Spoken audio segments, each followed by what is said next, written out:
Келесі сабағымыз көбелек түйреу үшін жасап үйренеміз. Бұл жерде енді күрделі техникалар және де 3D вариантта істейміз. Қарап отырсаңыздар, басқа түйреуіштердің жасалу жолдарына өте қатты ұқсамайды. Техникалар өте күрделі, әртүрлі техникаларды пайдаланамыз. Енді сіздерге берілген ликоланы осылай фетрға сызып алдық. Сосын кейін барып, бөлігін қазір біз ең бірінші тастарды қойып аламыз. Енді өздеріңізге қараңыздар, мысалға, мен қазір алтын түстес жасағым келіп отыр. Егер де сіздер жасыл болмаса қызыл түсті көбелек жасағыларыңыз келсе, онда әртүрлі қызылға жақын тастар деген сияқты сондайларды пайдалансаңыздар болады. Бұл жерде тастың да размерлері бәрі әртүрлі, қатып қалған бір размерлер керек емес. Енді менде қолымда тұрған бар нәрсемен жасай салып жатырмын. Артылып қалған тастар десем де болады бұлар. Соны да керегімізге пайдаланамыз.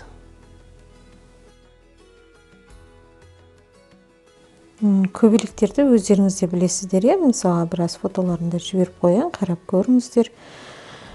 Сол көбелектердің түстеріне үйлестіріп, әртүрлі вариантта жасасаңыздар болады. Негізінде қазір мен сіздерге бір түйреуіш жасап көрсетемін.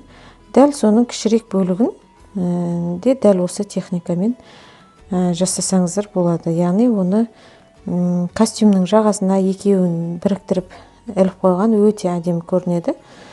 Енді біз мінекей тастарын тігіп алдық. Енді бізге мынандай металлический жіп деп атайды. Сондай керек болады, жылтырап тұру үшін. Кестелеп шығамыз мына бөлігін. Енді тіпті бұндай жіптерді көп жерлерде табыла бермейді негізінде. Бұндай жіптерді таппасаңыздар, жай ғана кесте жіптермен де пайдаға асырсаңыздар болады. Өздеріңіздің ыңғайларыңызға қарап, кәдімгі жіпті кестелегендей осылай кестелеп шығамыз жан жақтарын екі жаққа қарай.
мінекей біз жібімізді кестелеп алдық. Енді мына тұрған тасты мен четтерін бисермен объем бергім келіп отыр. Себебінде ол бисер тасымыз бізде ешқандай темірге болмаса арқан таспен қапталмаған. Сол себепті бұны өзім қазір қолмен четтерін бисерлеп бір әдемі гүл сияқты қылып тігіп шығамыз.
Қанаттарының ұштарын мен қазір стекляруспен және бисермен объем беремін.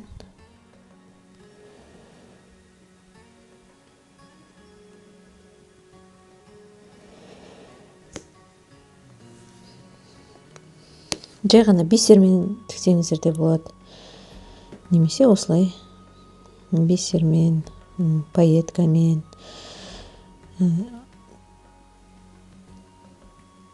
стекляруспен осылай әдемі бір шын қанаттарын тігіп шықсақ болады. Бұл да енді мен сіздерге әртүрлі техника көрсетіп жатырмын.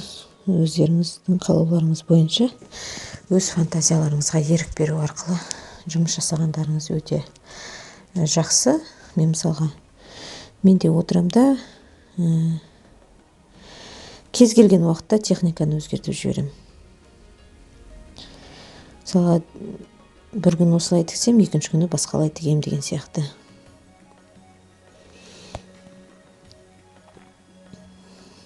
Енді мына сызып алған бөліктеріміз бар ғой, соның барлықтарын пайетка бисермен тігіп шығамыз.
Пайетка бисермен тігіп алдық. Ендігі мына жіппен кестелеген бөліктерінен қанаттарына қарай стеклярус тігіп шықсақ болады.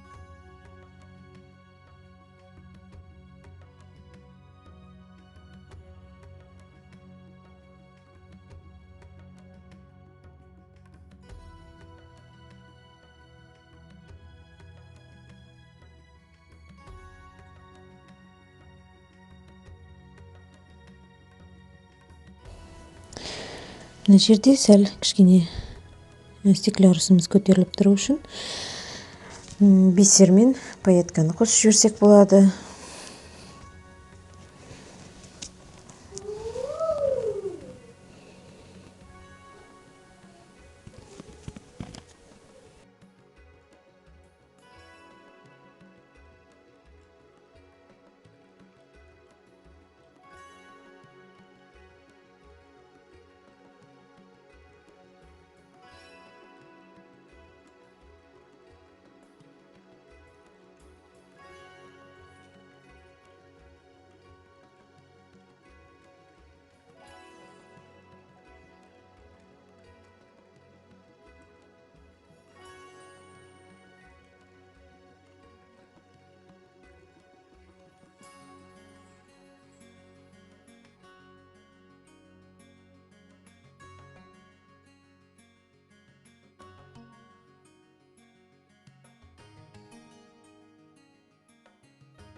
Енді менде қанатының жоғарғы жағында тамшы хрусталь тіктім ғой. Енді екінші төменгі қанатына екеуі бір-бірімен үйлесу үшін мына хрустальды қойып жібергім келіп отыр. 4 хрустальды тігіп, осылай. Сол кезде бір-бірімен үйлесіп тұрады. Мысалға жоғары жаққа басқа түсті, төмен жаққа басқа түсті емес, түстерімен үйлестіре отырып, хрустальдың өзінде де мысалға біреуі тамшы тәрізді болса, біреуі жай ғана домалақ тәрізді хрусталімізді үйлестіріп жіберуге болады. Енді қалған бөліктерінің барлығын, ашық бөліктерінің барлығын бисермен толтырып шығамыз.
Енді біз оң жақ қанатын тігіп болдық.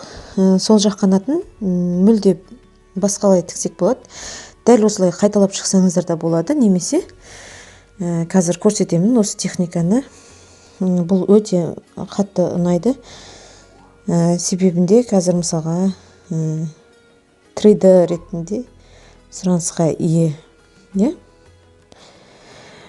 Бұл түйреуіштердің өздерін мен сіздерге айттым, үлкен кішкентай етіп жасап 15 000 теңгеден ұсынуға болады клиентке. Мына кожаны жапырақ тәрізді қылып қиып алдық. Енді осы кожамызды тігіп аламыз.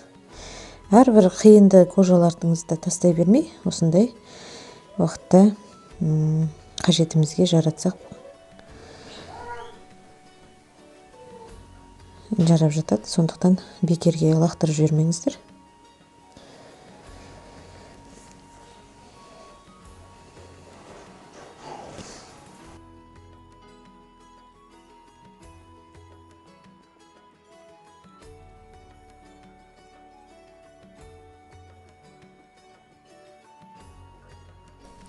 Енді мынандай дайын жапырақшаларды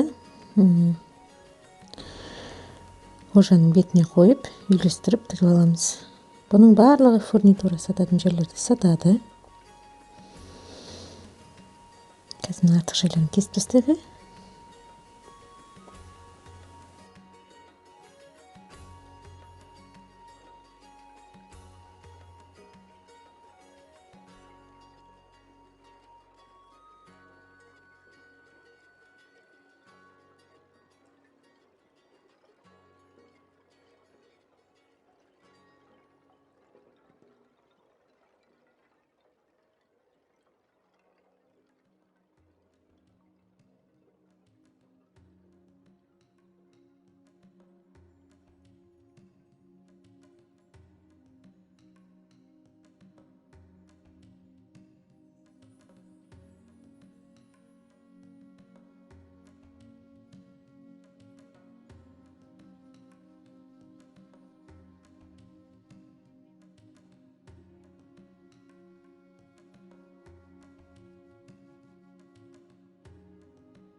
Неге тігіп алдық. Енді жіпке де өте қатты мән беріңіздер. Мысалға менде алтын түсті болғаннан кейін әдейі сары жіппен тігіп жатырмын. Енді мононитпен тіксеңіздер де болады, бірақ кейде жіппен тіккенде ыңғайлы. Мысалы шатысып бөгет жасамайды. Енді сол жақ қанатының төменгі бөлігіне мына екі жапырақшаны және де мынау дайындап алған кожамызды тігіп аламыз.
Енді бізге проволока қажет болады. Проволокаға осындай хрустальдарымыз болсын, бисер, пайетка, стеклярус тастарымыздың барлығын осылай алдын ала дайындап аламыз. Қаншалықты қажет өздеріңізге соншалықты дайындап алыңыздар.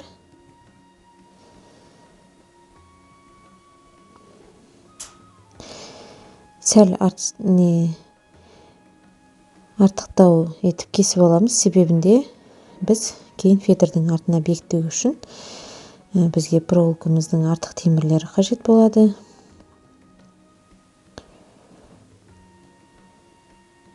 Арнайы дайын гүлдерді де қойсаңыздар болады, дайын гүлдер де болады, менде енді қазір жоқ, бірақ ондай гүлдерді де пайдалансаңыздар өте әдемі шығады. Хрустальдарды да мысалға сирен сияқты қылып, өздеріңіздің қалауларыңыз бойынша дайындаңыздар.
Енді қазір сіздерге мына пайетканы түсіндіріп өтейін. Енді бұл пайетка тесігі шетінде қарай тұр. Енді бізге бір әдемі үйлесімділік болу үшін әрбір пайетканың арасына бисер сала отырып, бір гүл тәрізді жасап шығарсақ болады. Бір 5-6 пайетка, мысалға, әрбір араларына бисерді салдық. Енді осыны былайынан бекіткен кезімізде көрдіңіздер ме? Бір әдемі үйлесімділік береді. Ал егер біз бисер салмасақ, бұндай объем болмайды. Енді біз барлығын дайындап алдық, тастарымызды да бәрін проволокаға бекітіп алдық. Енді фетрдан проволока өзінен өзі өтпейді, сол себепті сығанский инемен немесе бізбен фетрді тесе отырып, сол тесіктен темірлерін өткіземіз. Себебінде бекіткен кезде темір фетрдің артында қалу керек.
мінекей біз осылай қойдық. Енді арт жақтарын жақсылап бекіте отырып артық темірлерді кесіп алып тастаймыз, бізге бөгет жасамас үшін. Енді мына жерде қарасаңыздар, шеттерінде ашық орындар болады.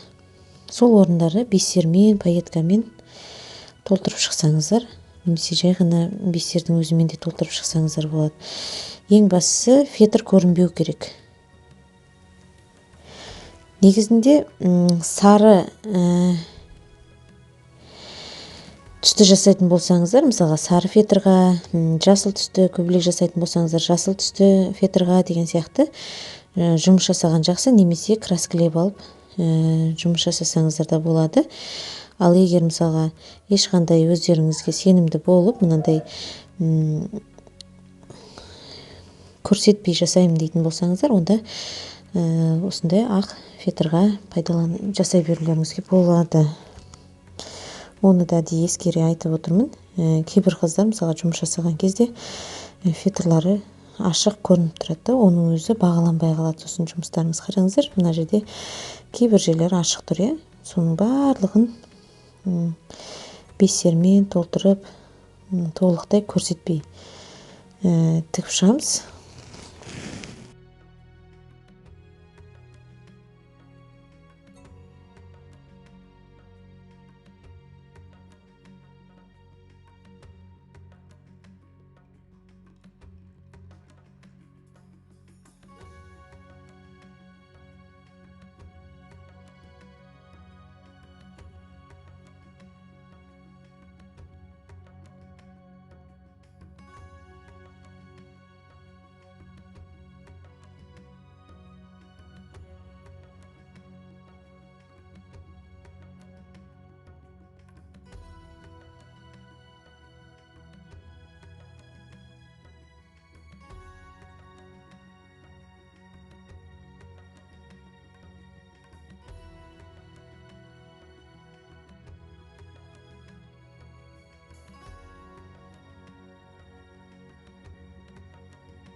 Енді мына фетрдің артық бөліктерін жіпке тигізіп алмай жақсылап кесіп алыңыздар.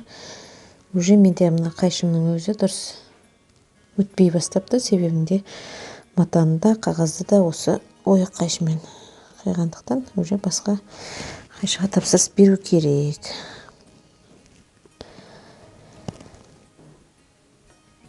Осылай кесіп алайық барлығын.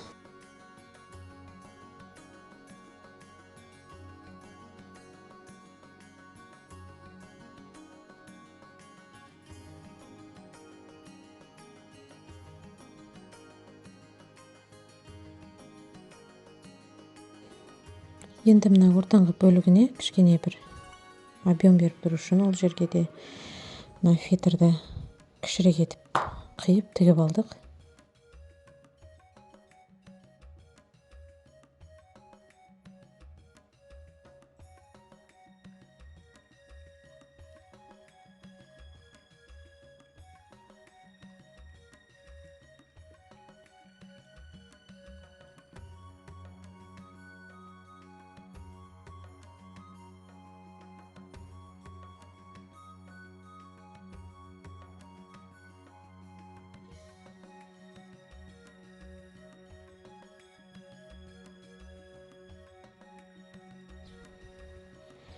Мынандай басы бекітілген арнайы темірлер болады.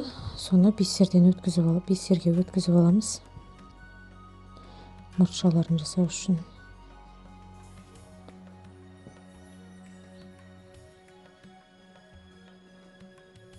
екі шеті теңдей болсын.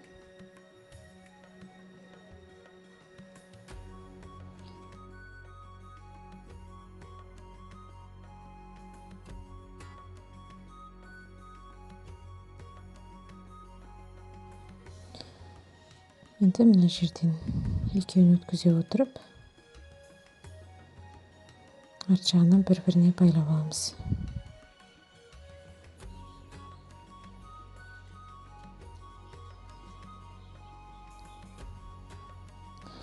Артық бөлігін кесудің қажеті жоқ, себебінде кесетін болсаңыздар, наоборот, кейін былай майыстырған кезде дұрыс тұрмай мүмкін. Енді мына қалған бөліктерін бисермен әдемілеп тігіп шығамыз.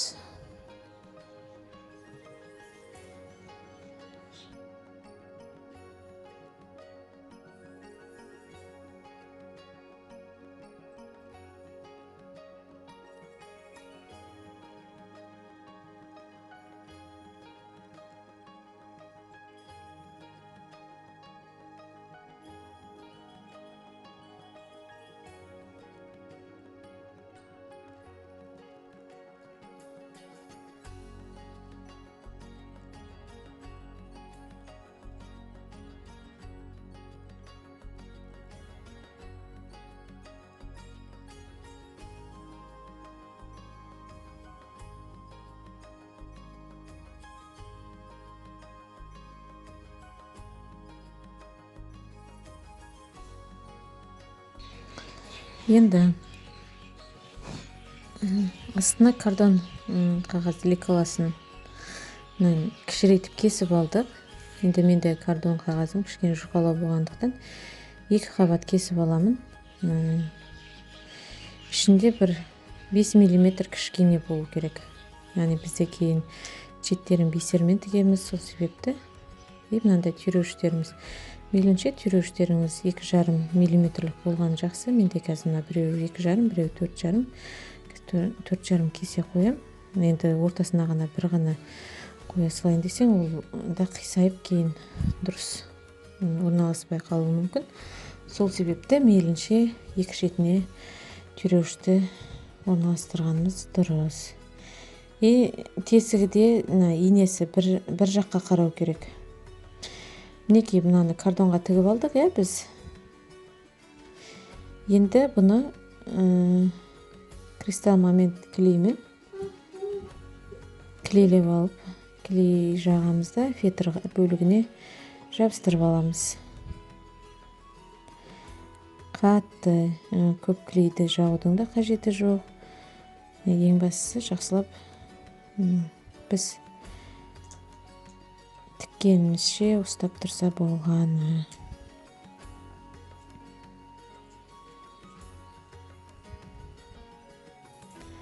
Енді кепкенін күтеміз. Менде екі шетіне де 2,5 мм-лік түйреуіш қойдым, себебінде 4,5 мм-лік мына кожамызды сәйкес келмейді. Енді осылай дәлдеп отырып, мына қай жерден түйреуіштің тесігін қай жерден шығаруға болады, соны белгілеп аласыздар. Мінекей, екінші шетінде белгілеп, қайшымен ойып кесіп аламыз. Қатты көп ойып жібермеңіздер, кішкене ойсаңыздар, кожа өзі созылғыш келеді, соның өзі жеткілікті.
Мына жерде де артық бөлігін кесіп тастаймыз.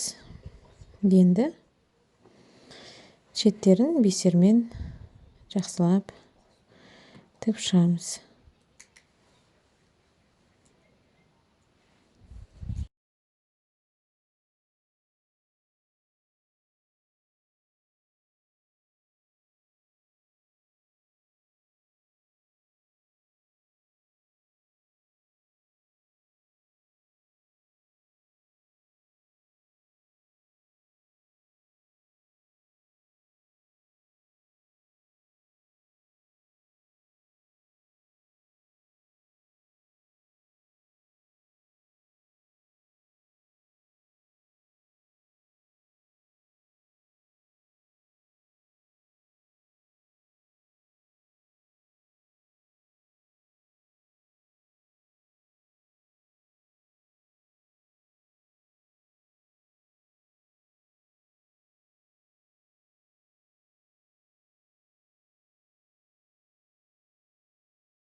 Мінекей біздің көбелегіміз дайын болды.